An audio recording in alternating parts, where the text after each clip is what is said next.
Väga vahva, et see tänane üritus toimub siin filmimuuseumis. Mulle meenub, et kuskil 10 aastat tagasi oli see 2007 või isegi natuke varem, oli Jõhvis kontserdimajas üks keskkonnapäev, kus me vaatasime kaevandamise ja keskkonnakaitsealaseid filme. Vanemad filmid olid isegi aastatest 1930 millegiga. Arvata võib, et need filmid on ka siin filmimuuseumis olemas. Kui ei ole, siis pärigu saab juhatada, kust neid võiks leida. Seal oli ka minu tehtud klippe, võib-olla need saavad ka kunagi filmimuuseumisse.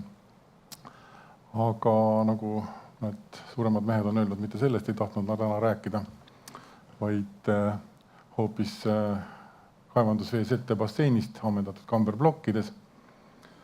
Rääkida sellest, kuidas me selleni jõudsime, miks me selle tegime ja siis ma annangi siis kiirelt teile põhjaliku ülevaate. Et sellist rajatist teha on vaja teatud tingimusi. Estonia kaevandus on juba töötanud juba pikka aega, 40 aasta juubel ja juba varsti ka 45. aasta juubel tulemas. Et rajada hulk kamberblokke ja nagu ka juba Andres eelpool nimetas, põlevkivikihid on parasjagu kaldu lõuna suunas. Et oma mäetöödega Estonia kaevandus on jõudnud ka sinna lõunapiirile, sinna oma sügavamasse ossa, kus siis taolist maa-alust plokki võiks teha. Teine aspekt, mis mõjutas sellise allmaa rajatise tegemist, on siis, nagu üks eelkõneleja nimetas, ora või siis nõue keskkonnaametnike poolt, et Estonia kaevanduse idatiiva veed mitte suunata Kurtna järvedesse, vaid vastupidi kuskile lääne poole läbi Rannapunger ja jõe Peipsi järve.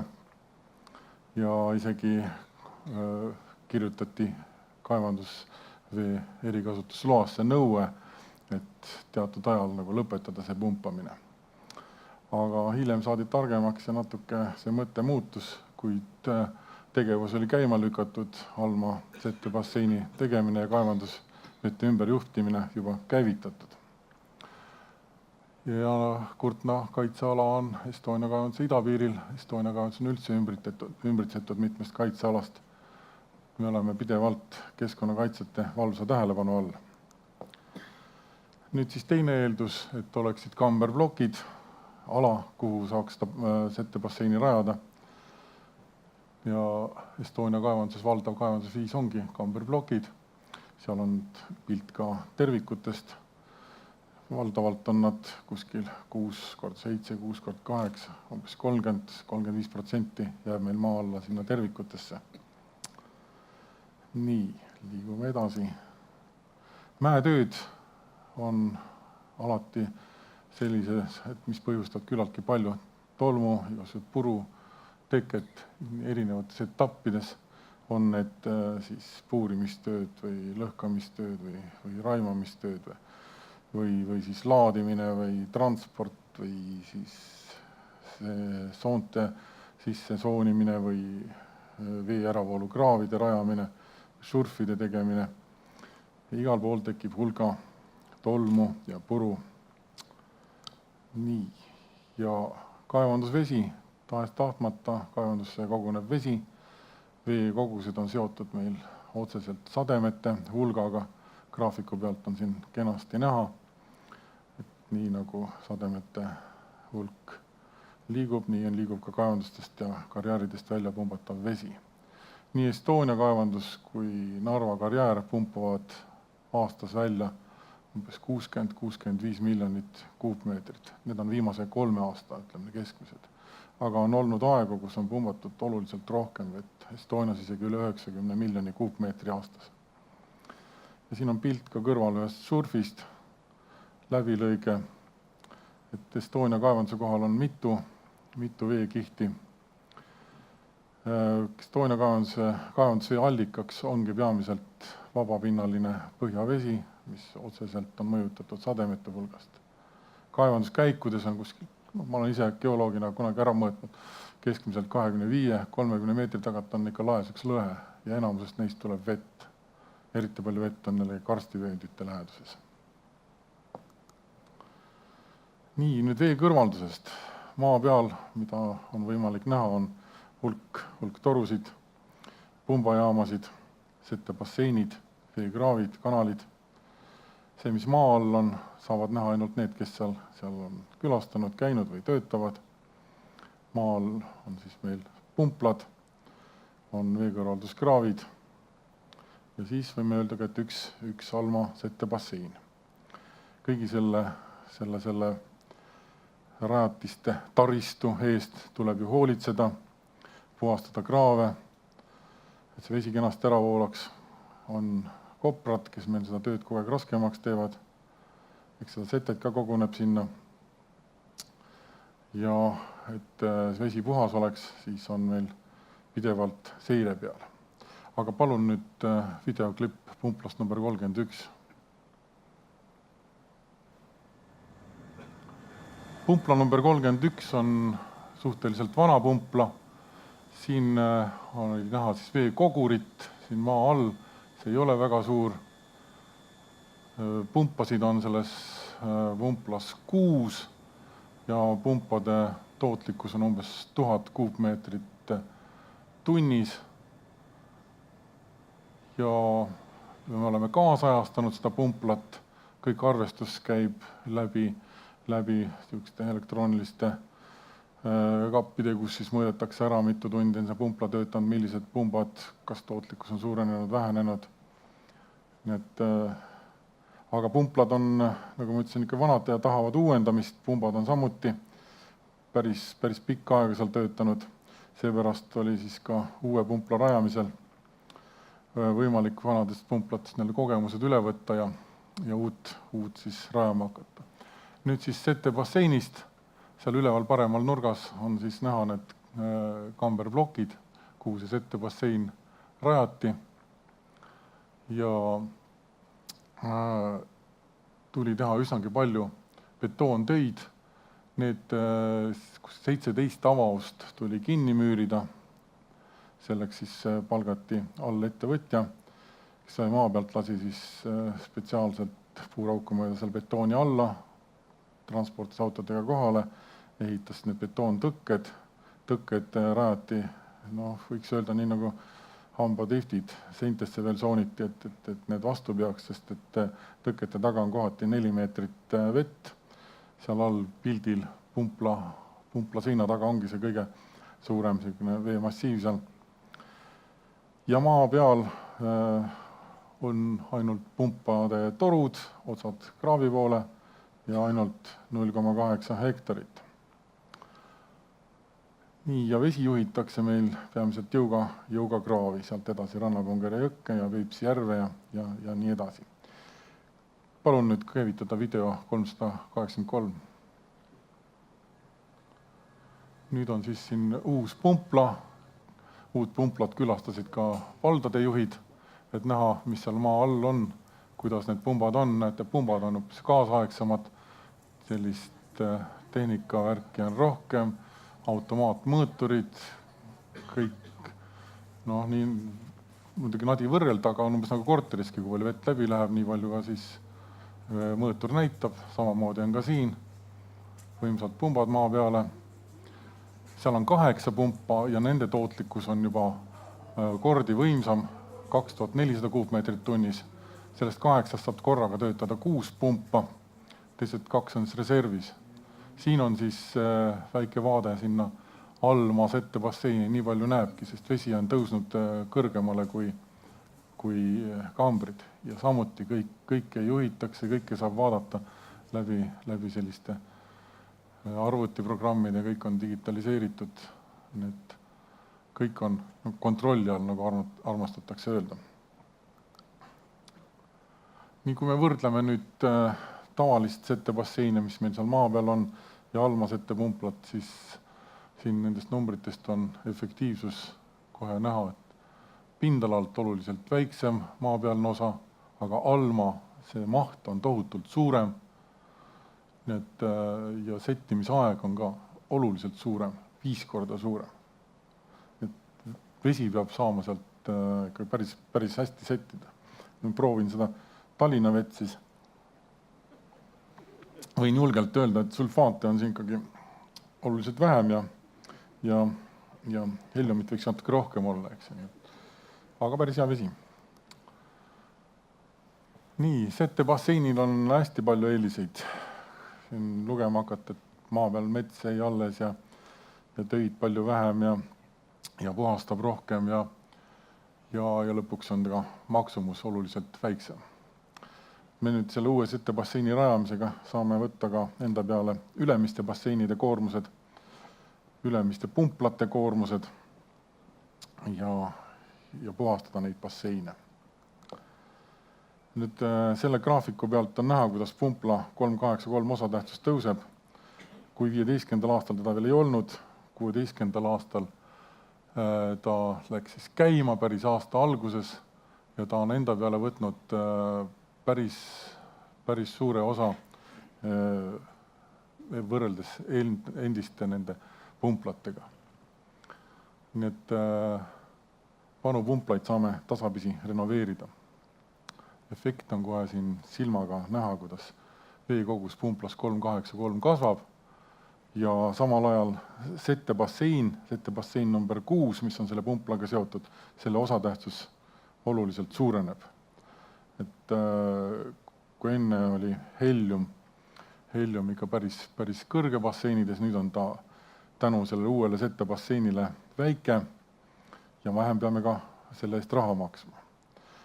Tavaliselt on enne Sette basseini heliumi kogus umbes 80 milligrammi liitri kohta ja Sette basseinist tuleb välja kuskil alla 15 milligrammi, keskmiselt kuskil nii 12 milligrammi, siis Sette bassein number 6, see uus Alma Sette bassein, sealt tuleb välja alla 4 milligrammi.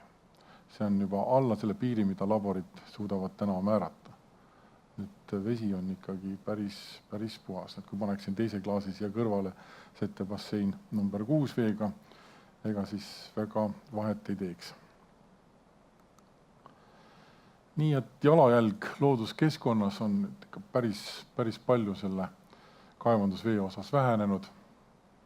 Ja et me võime julgelt väita, et ta töötab ootuspäraselt, puhastab hästi ja kui planeerime uut kaevandust, siis tuleks mäetöid nii planeerida, et oleks ka võimalik seal maa alla rajada selline Sette bassein.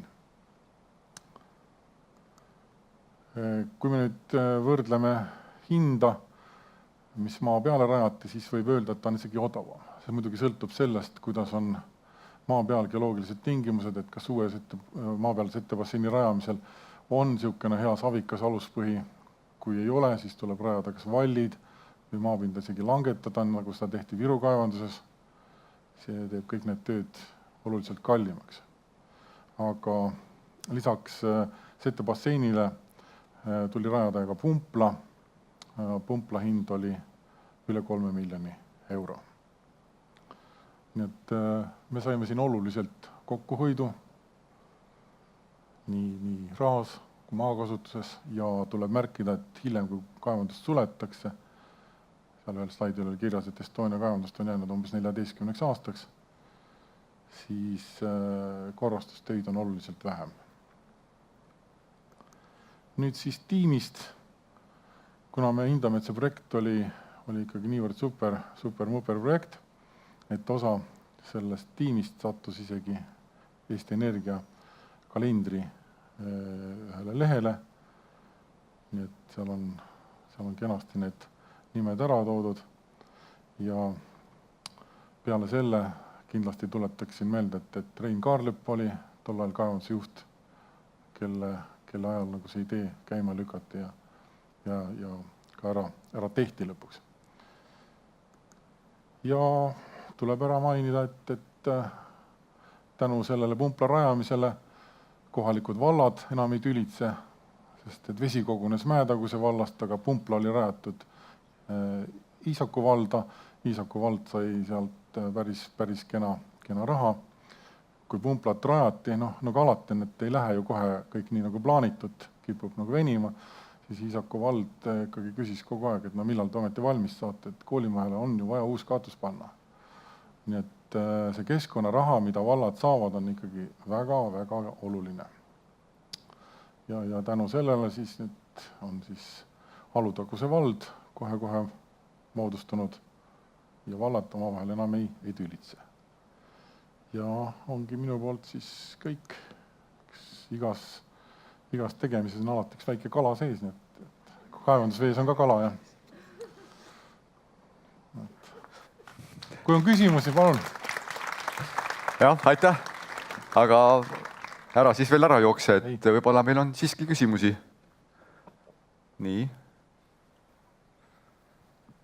Jaa, palun. Siin ma näen Juhan Telgmaad vähemalt. Ma tunnen siit niimoodi pimedast ära. Jah, Eesti Looduskaitse Seltsist, aga ma ei saanud võib-olla asjale pihta, aga kas seda efekti sellest ei teki, et energiat vähem kulub, et ei pea vett nii kõrgel tõstma? Et seda sa ei nimetanud, et kas ma ei saanud pihta asjale või? Ma võib-olla libisesin slaidist natukene üle. Seal oli kirjas, et me hoiame elektrienergiat kokku tänu sellele, et me saame pumbata öisel ajal. Suurvee ajal muidugi ei saa, aga sel ajal, kui on vett vähem, siis on see täiesti võimalik. Ja aga kas vett ei pea nii kõrgele tõstma kui maapealse basseini puhul või? Seal ei ole mingit efekti või? See efekt on niivõrd väike, sest kui tavaliselt kogutakse veekogurisse, siis see on süvendatud kaevanduse põrandast allapoole, ütleme kuskil 4 meetrit, siis praegusel juhul on ta siis selle võrra vähem vaja tõsta. Et teatud efekti, ütleme aasta ja 10 aastaga koguneb juba päris palju. Nii, jaa. Väino Puura, Tartu Ülikool. Minu küsimus on selline, et kauaks selline rajatis ekspluatatsiooni jääb. 14 aasta pärast lõpeb Estonia kaevandus, mis siis edasi saab sellest? Sinna on sete kogunenud ja kui kaevandus suletakse, siis see sete sinna alla ka jääb. Sa geoloogina tead, et kõik meie kivimid on tekkinud setest ja see sama sete on pärit ka ju luvekividest, põlevkivist, et sellest settest midagi sellist keskkonnavaenulikku ei ole ja ta jääbki rahulikult sinna kambrisse. Taolist setet on kõikides vanades kaevandustes olnud ju, kõik nendes veekraavides, kogurites, teatud osa on kõik muu alla jäänud. Ta peab vastu 14 aastat. Ja võiks rohkemgi pidada. Sest ta maht oli 1 miljon, nagu te märkasite siin ühest numbrist. Et kuna ma ei näe praegu hetkel käsi, ma tõepoolest ei näe, siis ma küsin ise ühe küsimuse sinu käest, et kui vaadata nüüd, me oleme ikkagi energiaettevõtte, eks ole, ja põlevkivi on tõepoolest see, ütleme, põlevkivi enda väärtusahelas see esimene lüli, millest siis kõik ülejäänud lülid edasi lähevad, aga ammendunud kaevanduste, ütleme, kontekstis ja ka sellesama settebasseini kontekstis, ütleme, et tulevikus, kuivõrd sa näeksid seal potentsiaali energia tootmise koha pealt? Meil on Kiikla näide päris huvitav olemas ju. Jah, Kiikla Mäetaguse vallas saavad siis maasoojust oma küttesüsteemi tarvis. Kunagi sai välja pakutud ka, et Viru kaevandus, mis hiljaaegu nagu oma esimese etapi põlevkivivaru ammendamise lõpetas, et võiks sinna panna enne, kui vesi peale tuleb igasugused sooja muundurid, mis iganes maasoojuse tarvis seal on. Ja kütaks sellega siis Jõhvi ja osa Kohtla-Järve linnaosasid. Aga tol ajal oli juba uus süsteem käivitatud, tuli VKG põlevkivi põletamisel jääk soojus. Sama, mille peale praegu Eesti Energia ju nii-öelda oma tulevikku rihib. Nii et see jäi nüüd alles, selline lahendus järgmistele tegijatele. Muidugi hea, et sa Viru kaevandust mainisid siin, et mis on nüüd tänaseks ju suletud, aga sel ajal, kui ta töötas, siis oli seal üks väga huvitav niisugune vaatepilt selle järve näol, mida me saime jälgida, kus alt kaevandamise puhul on alati suur oht, ütleme, kardavad inimesed, et kõik need veekogud, mis siis altmaa kaevandamise kohal on, et nendega hakkab midagi hullusti juhtuma, aga siin oli tegelikult päris huvitav näide, kuidas kui geoloogiline ehitus seda võimaldab. loob selleks eeldused, et siis tegelikult ei olegi midagi karta, et ei ole vaja igaks juhuks karta, et vaid on vaja nagu põhjendatult teha neid järeldusi. On see nii? Ja Viru kaevanduse kohal Kalina järv Just. ja Ökoloogia Instituut koostöös nendega sai siis kunagi selline projekt tehtud, et kaevandaks alt ära kamberplokiga. Arvi Toomik Ökoloogia Instituudist oli veelgi niisuguste hullemate mõtetega, et aga laseks selle järve alla ka veel, saaks veel sügavama järve, aga selleni ei mindud. Igaks juhuks ei hakatud riskima. Aga järv ise püsis väga hästi ju. Järv ise püsib väga hästi, on tänagi alles. Täna pole enam vahet, nüüd on vesi. Ta ei ole veel nii kõrgele. Veel ei ole, jah? Okay. Ei ole. Kunagi ma Viru kaevanduses töötasin geoloogina, siis minu üheks ülesandeks oli aidata kaasa ühe maapealse settebasseini projekteerimisele. Seal oli vähe seda savikat pinnast, kui me oleks selle ära võtnud, siis oleks vesi kolinal kaevanduse tagasi voolanud. Ja siis leidsime lahenduse, et lõhati tervikud, tänu sellele vajus maapind ligi 2 meetrit allapoole ja sellest süvendist piisas, et vesi ära setitada. Nii et igasuguseid lahendusi. Siin meenub üks hull idee veel, kunagi taheti rajada lausa strekk kuni mereni, kaevandusest number 2 ja niimoodi kaevandusvesi merre otse lasta. Kahju, et see tegemata jäi. Okei, aga tänud. Kui rohkem küsimusi ei ole, siis ma lasen su praegu vabaks. Aitäh!